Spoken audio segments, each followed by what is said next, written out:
people today. They could spend half their lives over 50. That's a lot of living. So it helps to have a wise friend and fierce defender in your corner.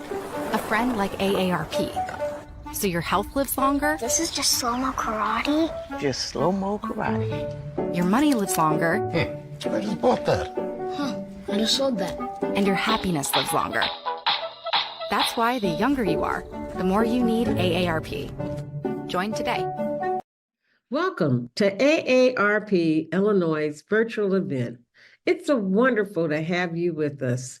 AARP is on a mission to connect with individuals across various communities, especially those aged 50 and above. We're here to listen, understand, and address the unique needs of you and your community as we age. Our goal is to enrich your experience by expanding our local activities, providing opportunities for you to discover and engage with all that life has to offer right here in your own community and virtually. As we journey through today's event, we invite you to consider joining our dedicated team of AARP volunteers. It's a chance to make a meaningful impact and help us better serve those 50 plus across the nation. Connect with us and be a part of this vibrant movement toward positive change. Welcome, and let's make this event both fun and transformative.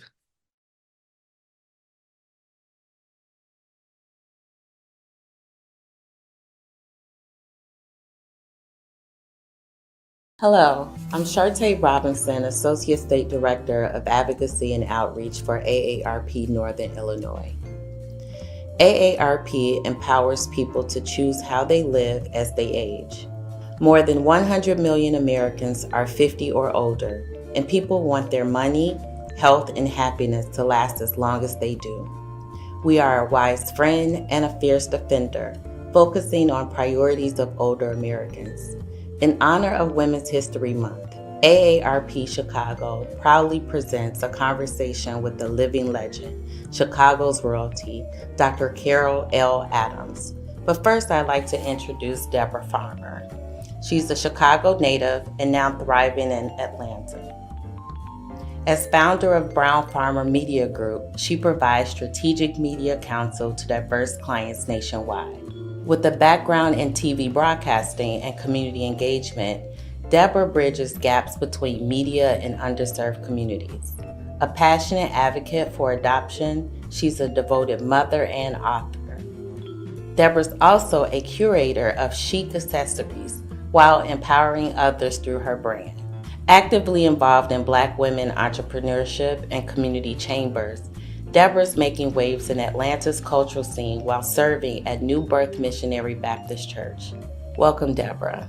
Dr. Carol Adams is founder and CEO of Urban Prescriptives, a consulting firm that specializes in program and organizational development for enterprises engaged in educational, social, political, and cultural practice.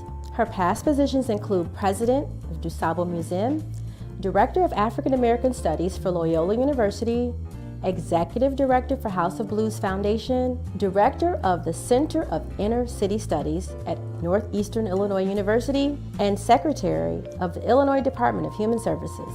Described as a Pan-Africanist and a scholar activist, the constant theme throughout her life has been her commitment to her people. Beginning as a civil rights activist and corps president in her hometown of Louisville, Kentucky, continuing as a student at Fisk University, marching with the legendary Reverend C.T. Vivian, and on to Chicago, where her association with a group of social engineers called the Catalyst would define her remarkable career and her worldview. So excited to have you here, Dr. Carol Adams. I am very grateful for this opportunity. It's great to be here with you, Deb, you know. I appreciate it so much. So your favorite mantra is, so I told you that we won't stop, right? I thought I told you that we won't stop, right? I thought I told you that we won't stop. You're not stopping, Dr. Carol. Why don't you talk us through how you chose the career that you chose? I chose my career almost by accident, really. And that's sort of the secret of my evolution. When things happen to me, I respond to what those things are. So I had an opportunity to type the thesis for a woman who lived in my building, who was going to graduate school. It was her master's thesis. She knew I was a good typist. She asked me to type it. In the course of it, I learned about her work and what she was doing. And it interested me and excited me and made me think, wow, that's something I can major in. That's something I can be excited to do. And so I became a sociology major. In the course of that, I learned about the field and found out there were many, many other things I could do. And I became very interested in research and those aspects of being a sociologist. So I never actually worked as a social worker, even though at different points in my career I might have done work akin to that. But I've primarily been what they call an applied sociologist, someone that puts theory to practice. I understand. I love that. So you've had tons of opportunities to make an impact in the world. You've had great jobs, one of them being working as the president of DuSable Museum. Why don't you talk us through maybe one of your most memorable moments while working there? Well, going to the DuSable was sort of an apex for me as a person in African American studies. If you get a chance to work in your field in a place like a museum, it's just exciting. So I really enjoyed being there, enjoyed being able to curate specific exhibits around us. So working with the exhibit about the Association for the Advancement of Creative Musicians, an exhibit about the Black Panther Party. My favorite exhibition, which was about Jeffrey Holder and Carmen de Lavallade and all of that. But you also got a chance to bring in very special people and have special programming. So one of the really vital moments for me, you were actually there that day. We had a program that brought in Dorothy Height, the founder and the leading president of the National Council of Negro Women, and Margaret Burroughs and Reverend Willie Barrow, all together in one presentation. And we've got a great photo of us at that event. Those kinds of things gave a lot of meaning to the position. So I really enjoyed that. Understood. I remember that so clearly. That photo was my profile photo on social media for a very long time in the background, because just being in the presence of all those legendary women, and I was the youngest in that group at that time, because of the opportunity you provided, I thank you. I just want to acknowledge that. Well, you know, some of the other positions also gave me a chance to meet very impactful people. When I was at Loyola University, I was the head of the African American Studies program. And that was at a time when all of the African American Studies programs around the country, we worked together in terms of booking people. So for example, the guy who was the head of the program at Purdue, I look at his schedule and I'd say, okay, they're going to be close to Chicago. Let me try to get them here, try to get this person, that person. So we were able to bring people like Nikki Giovanni and Amir Baraka and Kwame Ture, also known as Stokely Carmichael, and all of those folk to the school to speak to the students and to have great interaction with them, as well as local folks like Minister Farrakhan and Mayor Harold Washington and other people. And we've got tapes of all those marvelous presentations that were made during that period. I can imagine with all that change that you made and the direct impact that it had on many people, myself to be included, there had to be some challenges along the way. Like maybe talk through what some of those challenges might have been for you. There were challenges, but each brought an opportunity to do something if you were brave enough to do it. And one of the things that happened to me in Chicago was that I had a chance to meet some really impactful mentors. And if I was able to follow in their footsteps, I knew I could be successful because they were brave people. They were people who defied the odds and made things happen. And I learned a lot from them. People like Abner Joan Brown, who started the ETA theater program, Dr. Arnita Boswell, you know, who was the sister of Whitney Young, very much involved in all kinds of civil rights. These people defied the barriers that other folk had set up for them to do great things, and they gave you courage. So the courage and the resolve, the ability we always had. Okay, and being in an environment like Chicago, I cannot emphasize to you how important that part of it was. Chicago has a spirit of its own. And as you talk about Chicago, and for me, I want you to talk us through, like, why did you choose Chicago? Of all the places you came from. Well, I was living in Boston University, actually. I had gone from Fisk to BU.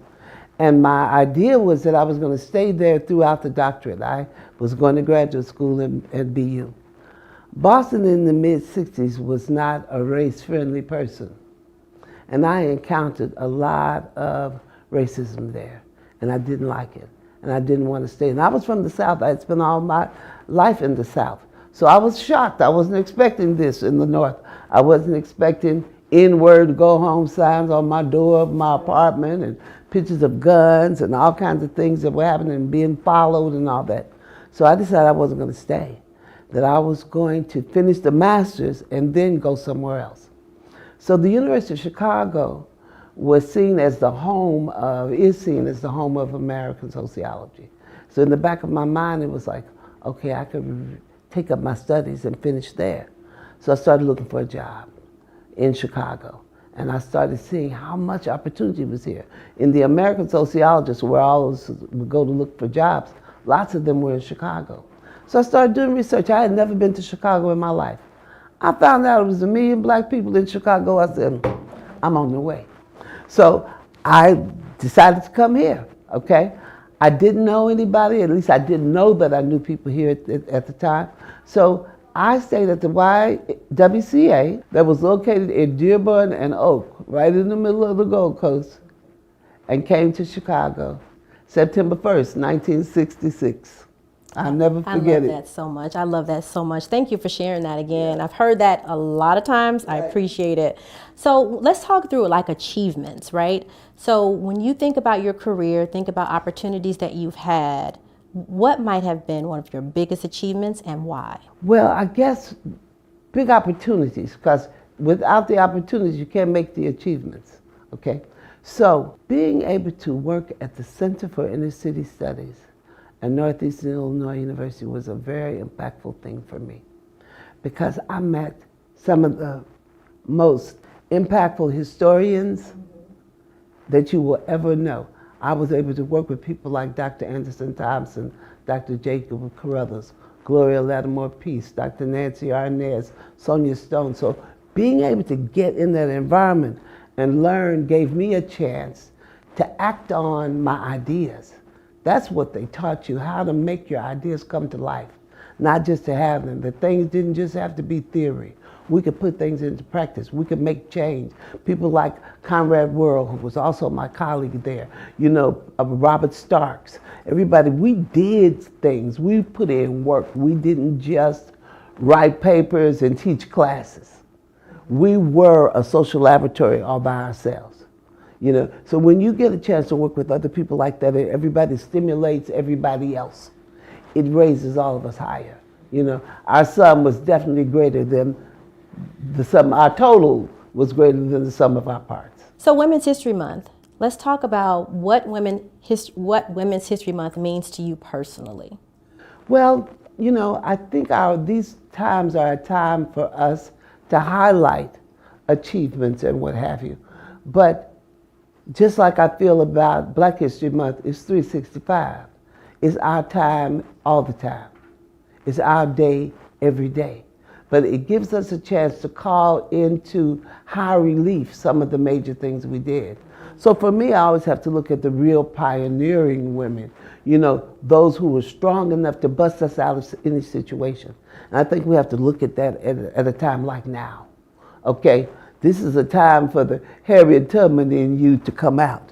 This is a time for you to reach in for the Sojourner Truth and the Shirley Chisholm and the Rosa Parks and the Ella Baker and anybody you can call on to tell you that you've got to be strong and you've got to focus on your agenda, not reactive. You know, I don't want us as women or as a people to be reactive. Just wait till somebody else does something and then try to think about how we're going to react to that. But what is it that we want? And what does it take for us to make that happen? What does it take to move forward on our own agenda? That's what time it is.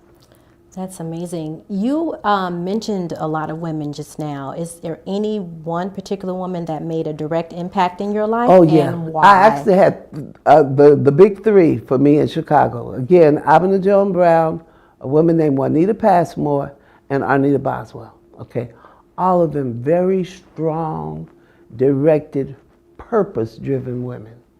You know, and having a chance to work up close to them. Arnita was a Kentuckian like me, and she sort of took me under her wing and let me know who was who and what was what around here. Okay, Juanita Passmore lived in my building, and she would take me to things that she was going to, and say, hey, come and go with me to this and that. And I got a chance to meet the people on the political scene and see what was happening and what have you. She took me under her wing. With Abena, we were close because we belonged to this organization called the Catalyst. She worked, before she started ETA, she worked at the YWCA. She is the reason why right now their slogan talks about ending racism. She and other black women who worked at the YWCA in Chicago, they carried that message to the national and got the elimination of racism to be one of the imperatives of the YWCA. So they taught me that you could move from wherever you were and have an impact on the national scene or even on the global scene. Because before you know it, Abena was in Africa. She's in Ghana, she's in Nigeria with Fela and all of that. These women moved from where they were, took their messages around the globe. It let me know I could be, because I could see it. I could see it every day. And I was up close and personal with people who were doing it. I love that. And so when you think about, the countless women that you've mentored, you've provided counsel to, what advice do you say you would give to young women today to be in a position to make a difference in their communities? Not to be afraid, okay? That was the message I learned from Abena. Not to be afraid, to go forth with what you thought, not to be asking someone how you should act or what you should think, because people will confine you. They will limit you instead of you seeing yourself in a limitless fashion. Even in something like resource development, I've done a lot of work with people doing grants and things like that. And I used to think, well, if you were asking somebody for their money to support your cause, you had to sort of take the low position in terms of what you wanted. I found out from Abena that the exact opposite was true. You better go for it. You better represent what you represent and convince somebody that they need to support that instead of trying to see how you need to be like them. Okay? And that's something I would tell anybody, anywhere. And that's one thing that I would say about all these different positions I've had. Everywhere I go, I take me with me. In other words, take you with you. Don't change who you are and what you're about to try to fit into a workplace or something like that. That's not going to work for you. Okay, they'll get rid of you anyway, and in the process, you will have lost some of yourself. And you can't change your purpose, because you do have to be purpose-driven. It's got to be more than about you. It can't be about, well, what's my next job after this, and but what's my impact? What am I trying to do? As Dr. Burroughs would say, what will your legacy be? What's the work? That's good, and it's funny because as I talk to my mentees, I oftentimes say it's not all about you, boo. And so it's not all about you, boo. What are you doing for others? And so when you think about women in particular roles, whether it be in education or the cultural arts, what advice do you give to them in that particular area? Well, I think it matters little which area you're in. But whatever the area is, you've got to be good at what you do. Everybody wants a winner, okay? So my advice always to my mentees is to let their work speak for them. I've been in situations where the tops have changed. I've been in situations where I've worked with people that maybe I didn't want to work with. But if the work was what I wanted to do, it had to be more important than whether I liked A, B, or C. Okay, I know how to work with people to get the job done. So be able to do that, to be able to focus and stay true to yourself and your beliefs, and by all means, to have some beliefs. What is it that really is important that you think should be done that gives you a chance to have a role in getting it done? Being part of a movement, I think really taught me a lot. Because when I was in high school and I was in Corps, they did trainings. You didn't just jump up there and get in a march. If you hadn't taken some classes, if you hadn't done some training, you couldn't even be in it, because you wouldn't perhaps know how to act. You wouldn't know how to do things, what the process was for being even arrested. They taught you how to do any of those things. So learning how to work well with other people, be a part of a movement, having a philosophy of your own and sticking to it is what I would tell someone, no matter what they feel. I love it. You could just sit here at your, feet and just listen to you all day, as I have done for so long. Let's talk about, like, how do you balance your professional and your personal? Like, how do you make it all happen? By loving what I do. I think if you love what you do, the balance, you don't have to keep score. You know, when I hear people say how many more days they have to retirement, or be concerned about what time they get off, or what time they do this and do that, I know that they don't really love what they do. I've been in situations, and most of them, I'm really very fortunate with the kind of places I've been able to work, where I'm anxious to get there. You know, I'd be on my way, I was anxious to get there every day. You know, I used to be the director of resident services and programs at the Chicago Housing Authority. One of the most interesting and exciting places I ever worked. Every day I'd be ready to go. You know, yes, were there challenges? Absolutely. But were there amazing, magnificent people who you met, who you were able to work with, bring in new things? You know, again, I've had some good bosses, as they say, who let me do my work instead of get in the way, who say, what do you need? What resources do you need to get what's done? And to recognize that the people you're working with are teaching you just like you're teaching them. You know, being a co-learner with people through your movement so you can learn everywhere you are is just very, very significant. One of the things that I've often met, I come across with students and mentees who find themselves one or two in a company, maybe you're the only black person or you're the only this, that, and the other, is look around because there's some more people that you're not counting. Okay, so when I'd speak and people would say to me, well, Dr. Adams, what should I do about so-and-so? I'm the only black person in my office. I said, who works in your place? I said, no other black people there? Well, yeah, there's some secretaries, or there's some janitors, or there's some this and that. I'd say, and they're on your team, and you should know them, and they should know you, because you will be amazed at the times that they will save your life. And I've been in many situations where that happened, okay? I mean, I'm going to give you one quick example. I was at this university, and they were opening a new building, and I was opening the first exhibition in the building. And I did an exhibition on black quilting. And the art department people, they didn't want me to be the first person to open up that gallery, okay? So the day the gallery was supposed to open, and I had invitations that gone out to people all over Chicago to come to see this exhibit. They said, you're not going to be able to have it. And I said, why? They said, the door doesn't work. You can't lock the door to the gallery. I said, well, that's great. That means the door's already open. People can come on in. The exhibit's already hung. What do you mean? They said, oh, no, we couldn't do that. That's security. It's this, it's that. I said, well, then let's get the door fixed. This thing is hours away. Oh, too late. It's almost time that the maintenance to get off, and we couldn't possibly do it. Well, see, everybody in maintenance was my friend. When I had an event at the university, I didn't just invite the other professors after all the 1 but 9 of them.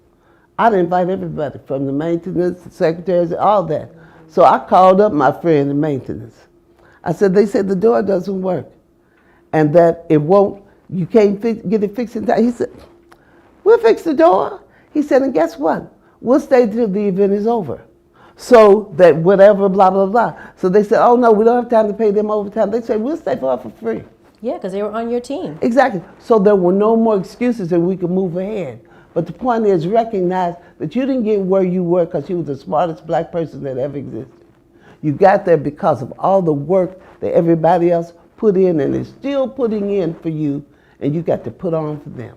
I love it. Just like put on for your city. Exactly. I love that. I love that. That's great. You're so passionate. I can just feel it. And so in that, you have to put that energy somewhere. And as a creative, like, what do you do for fun? What are your hobbies? Well, I'm a music lover, first of all. So I go to performances. And I recently got back from my jazz cruise. I like to go where there's music happening, where there's creative stuff is happening. And there's very little ending between my work and my play, because the things I work at are things that I enjoy. So for me, it's about how can I do less, not how can I do more.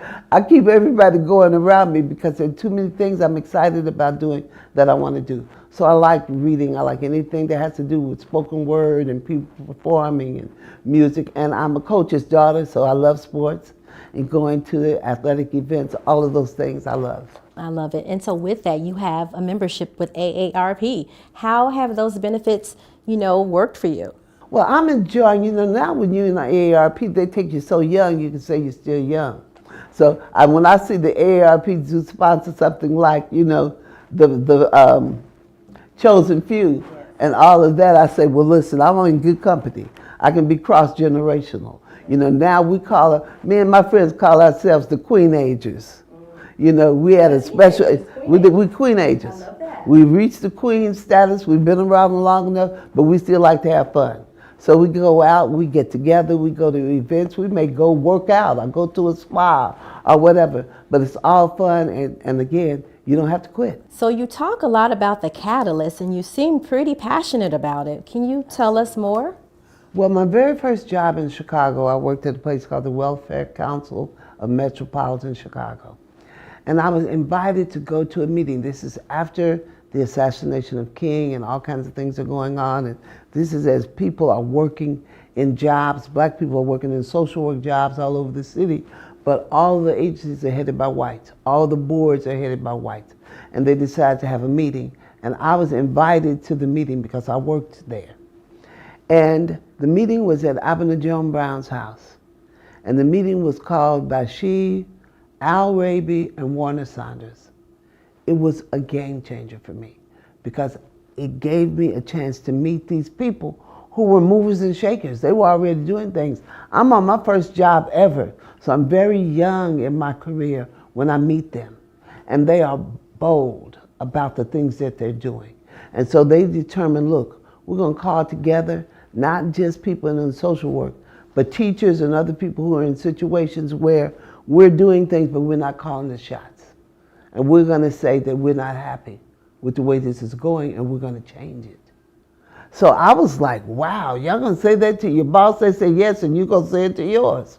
Okay, so we got together, they called a meeting they called all of the heads of the social agencies in Chicago to come to the Afro Arts Theater to hear a list of demands. This was at the time when black folks was having lists of demands and all of that.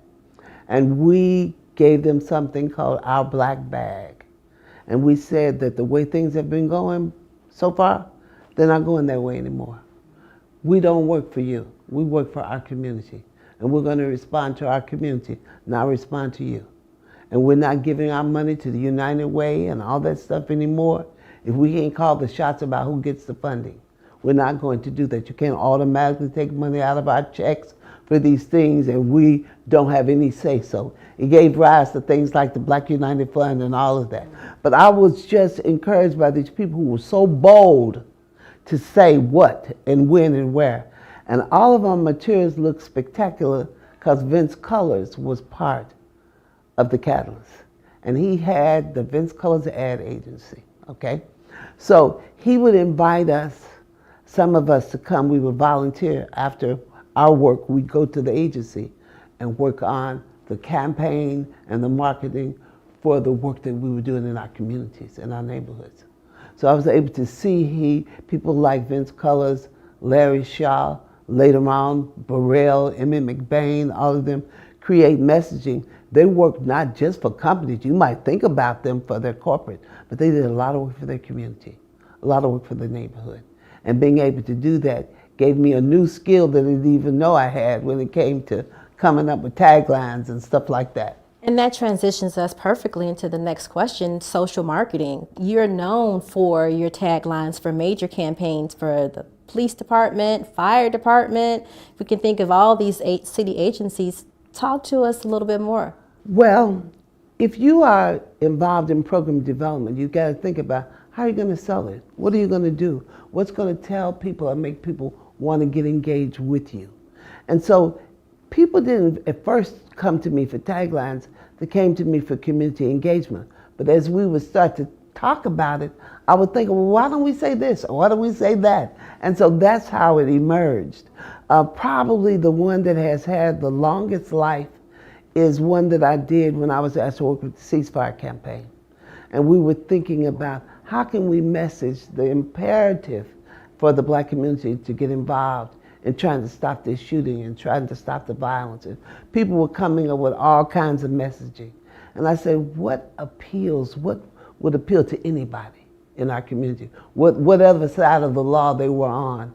And I said, our children. We love our children.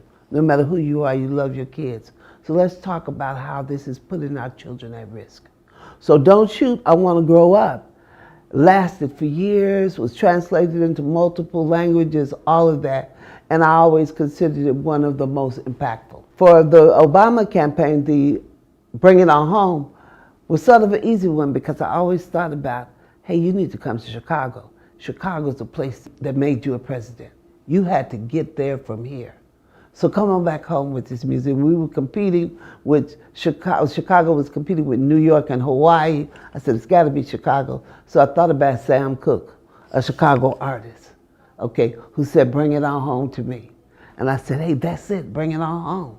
So we went to all the places for which they were known, where they went on their first date, the restaurant they liked to go to, all that, and had the people make a message that said, bring it on home. So at Valori's restaurant, the people that worked on the line said, bring it on home. You know, Ryan Fest did a piece for me, a rap about bring it on home and why it was important to come back home. And we were the only campaign that, in addition to have volumes of written stuff, had videos and had a soundtrack and all of that. And the Sam Cooke family gave us permission to use this estate, to use Bring It On Home. I love that so much. Yeah. And the fact that you went to hyper-local in the community to have them involved is great. The messaging is so important. We've got to sell what we do. The idea that people are going to do things just because it's right is wrong. You know, you got to convince people to do certain things. You got to make it have appeal.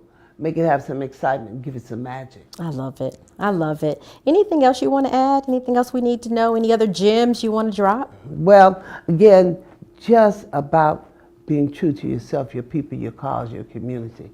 You know, I love some of the things I'm seeing now in terms of giving back.